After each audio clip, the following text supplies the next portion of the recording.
And welcome back to The Factor Uncensored. Wednesday night, when many of us were really going through it in the state of Texas because of the winter storm blast, many people were without power, water, and other issues storm related. One man, a former candidate for mayor, former Marine, businessman, and attorney, decided he would leave the comfort of his home or hotel where he was staying at the time to bring attention to the homeless plight here in the city of Houston. That man is familiar to many of you.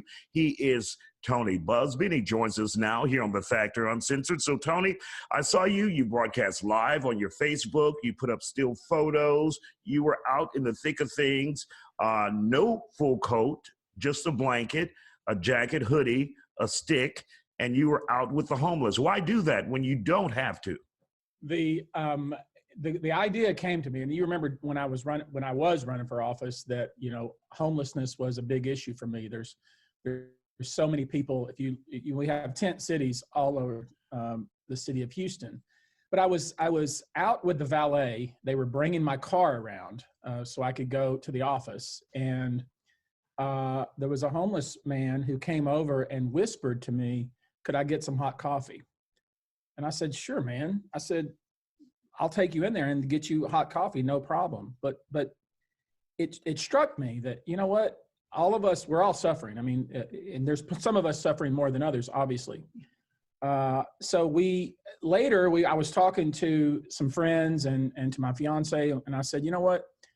It's really hard out there. I'm gonna spend the night out there with the folks that are on the street and see what it's about and maybe raise some awareness. So that's why I did it. And as a Marine, I was a recon Marine. I'm not suggesting to anybody that, I did anything heroic, because I didn't.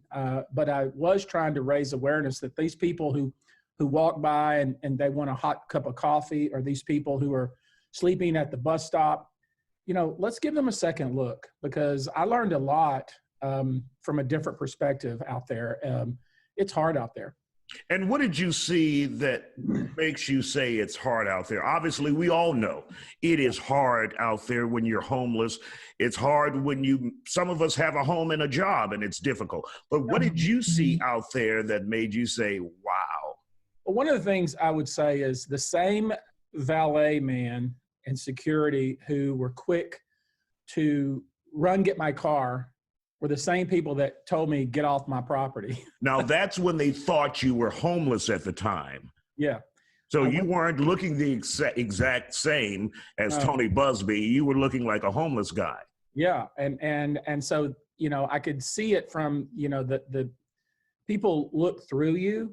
They don't look at you.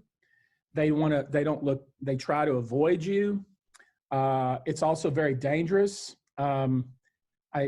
And again, here I am as somebody who's probably privileged and somebody who, but it's eye-opening and one of the points I was trying to make as well was, even for folks that have a home, that have a place to live, when you have no power and you have no water and you have no communications, you're very close to the same situation these folks have on the street, but the difference might be that you have at least some sense of security, like safety. I can tell you on the street, and again, this is not the first time I've done this kind of thing. I mean, this is something that's very dear to me. I went into the what I call the camps, and they're all over the city, and we can do a lot better. But I guess the reason I did it, and a lot of people were texting me and trying to call me, and I didn't want to use my phone on the street, because that's one of the things. They'll steal your shoes, they'll steal your coat, they'll steal if you have a sleeping bag, they'll steal that, and they'll steal your phone if you have one. And you might be surprised that a lot of people that are on the street actually have a phone, but they have to be very careful about using it. And all of that is theft out of desperation. Desperation. You have nothing. I'm not casting aspersions in any way about people. I mean, when you're desperate, you do things. That's just how it is, because people need to survive. But I do, and I'm not criticizing the city administration, the county, or the state. This was not a situation where I was trying to criticize. I was just trying to make a point that, guys, most people are at heart kind people and want to help people. Sometimes we don't know who needs the help or how to help. And that was what I was trying to do. All right. Well, Tony Buzbee, we want to thank you for sharing that experience with us on the Factor Uncensored, something you did not have to do. All of us know you're a millionaire and you have multiple homes, but your focus was to bring attention to those who need, and we appreciate you doing that. Well, I want to say, if I could, if you don't mind, Sure. Isaiah, one of the things we've been able to do this week is we provided 100 hotel rooms for people that were in places where they were vulnerable, and also generators for homes where the elderly were.